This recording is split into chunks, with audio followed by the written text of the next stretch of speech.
Musk in a rare move, breaking with the president on his so-called big, beautiful bill.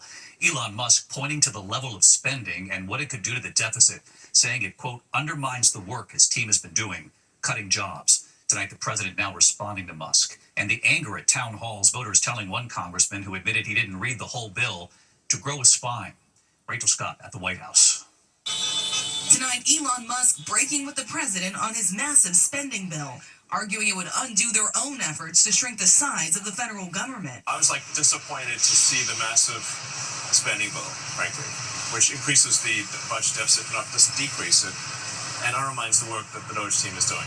The bill Republicans just pushed through the House, officially called the One Big Beautiful Bill Act, promises to slash federal spending by $1.5 trillion, with major cuts to Medicaid and food assistance programs. But the nonpartisan Congressional Budget Office now estimates it will add $3.8 trillion to the national deficit over the next 10 years. I think a bill can be big or it can be beautiful, but I don't know if it could be both.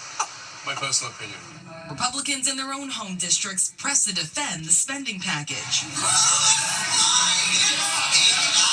I am going to do the very best job I can on your behalf. At a town hall in Nebraska, Republican Congressman Mike Flood admitting he wasn't aware of everything that was in the bill when he voted for it. This provision was unknown to me when I voted for the bill. Late today at the White House, the president asked about Elon Musk and his criticism. President Trump saying he isn't completely satisfied either with the bill, that among other things extends his 2017 tax cuts and sets aside nearly $50 billion to resume construction on the border wall. I'm not happy about certain aspects of it, but I'm thrilled by other aspects of it. That's the way they go. It's very big. It's the big, beautiful bill. So let's bring in Rachel Scott live there at the White House. Rachel, there was another moment in the Oval Office late today when the president was asked about the war in Ukraine. He was asked if he believes Vladimir Putin still wants to end this war. And here's how the president answered. I can't tell you that, but I'll let you know in about 2 weeks. I'm very disappointed at what happened a couple of nights now where people were killed in the middle of what you would call a negotiation. I'm very disappointed by that. Very, very disappointed. Yes, one thing I'll say I don't like, when I see rockets being shot into cities, that's no good. We're not going to allow it. Rachel, does the White House believe Putin is listening to Trump?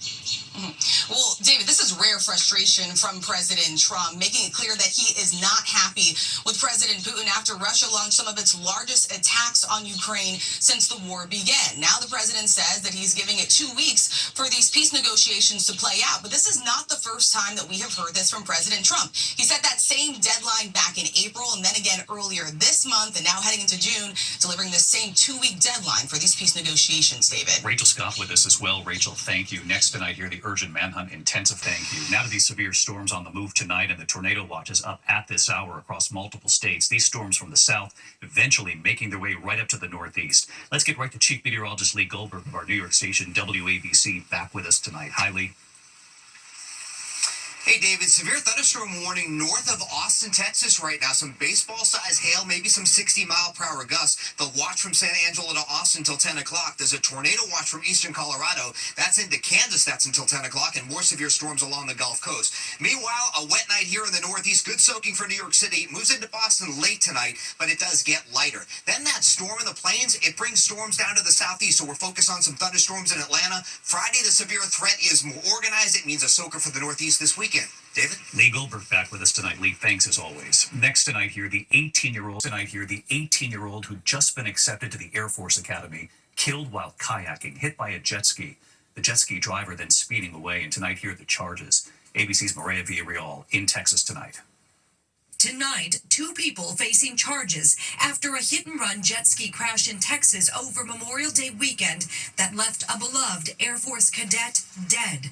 Authorities say 18-year-old Ava Moore, a standout high school basketball player just accepted into the U.S. Air Force Academy, was kayaking on Lake Grapevine outside Dallas Sunday night when a jet ski plowed into her from behind. A personal watercraft, which had 2 females on board, was being driven at a high rate of speed near the shoreline.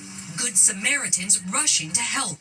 Once she came out of the water, I just had to lay her down and kind of started helping. But the cadet could not be saved. Police say the alleged jet ski driver, 21-year-old Dekerlyn Gonzalez, fled the scene. She was arrested Tuesday, now charged with manslaughter. Michael Coelho Peroso, who police say wasn't on the jet ski, also facing charges tonight. Authorities say he hit two vehicles while allegedly driving Gonzalez away from the scene.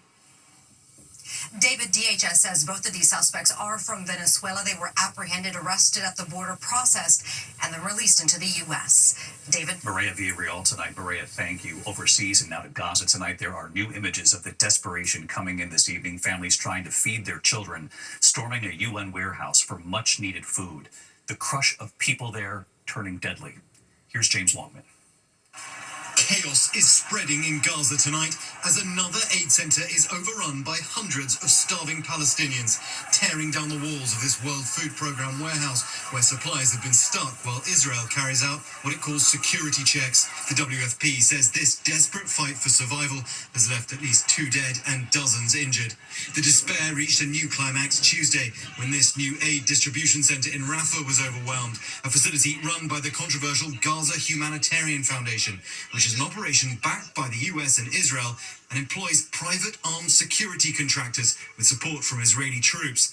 The UN says it violates humanitarian principles. Prime Minister Benjamin Netanyahu says the system is in place to stop Hamas from stealing aid. Palestinian ambassador to the UN, Riyad Mansour, was overcome with emotion in a speech today, saying children there are dying of starvation.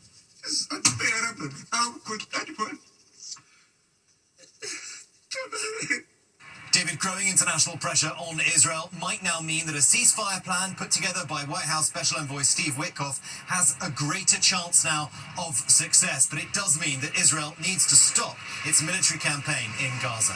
David. James Longman in London tonight. James, thank you. When we come back here, the prices you pay. And tonight, the newest major chain now warning customers that prices will be going up because of the tariffs. And look at this tonight, the chilling video of an alleged kidnapping, a man forcing a woman right into the trunk of her car. Authorities say he'd been following her with a tracking device. More on this in a moment. Tonight, the dramatic images just in here, a massive glacier collapse, and now the urgent search at this hour in the Swiss Alps. This playing out in the village of Blatten, now partially destroyed tonight. A huge chunk of the glacier smashing down homes flattened. Many residents had evacuated, fearing a collapse, but they are searching for the missing tonight. Back here in the U.S. into Florida, police say a terrifying alleged kidnapping was caught on surveillance. Authorities arresting a man they say used a tracking device to follow his ex-girlfriend, allegedly forcing her into the trunk of her car, driving away with her in the trunk. The alleged victim suffering minor injuries. That suspect is under arrest tonight. When we come back here, the prices you pay tonight, the newest major chain warning customers prices will be going up because of the tariffs. And if you loved the movie Sister Act, you have to see the real thing tonight, right here. Next into the economy tonight, Macy's now warning shoppers that prices will be going up. The CEO today announcing the hikes will offset tariffs and competition. Macy's not yet revealing which items will cost more. The retailer saying the tariffs are dampening their earnings forecast as well. When we come back here tonight, if you love the movie Sister Act, the real-life nuns tonight going viral. Even the nuns cannot believe all the attention in a moment. Finally tonight here, the real-life Sister Act going viral tonight. Tonight, the two nuns with their voices and their moves reaching millions. They're being called the new Sister Act. Sister Marizelli and Sister Marisa on a Brazilian Catholic TV show talking about their work to reach the faithful.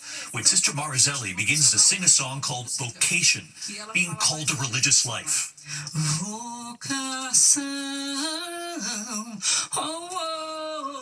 Sister Marisa joining in. But then, no one was expecting this.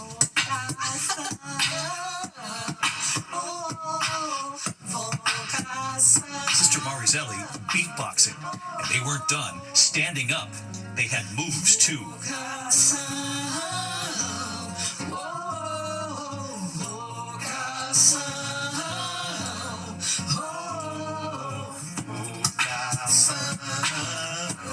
Then one of the hosts, the deacon, joining in. The performance going viral.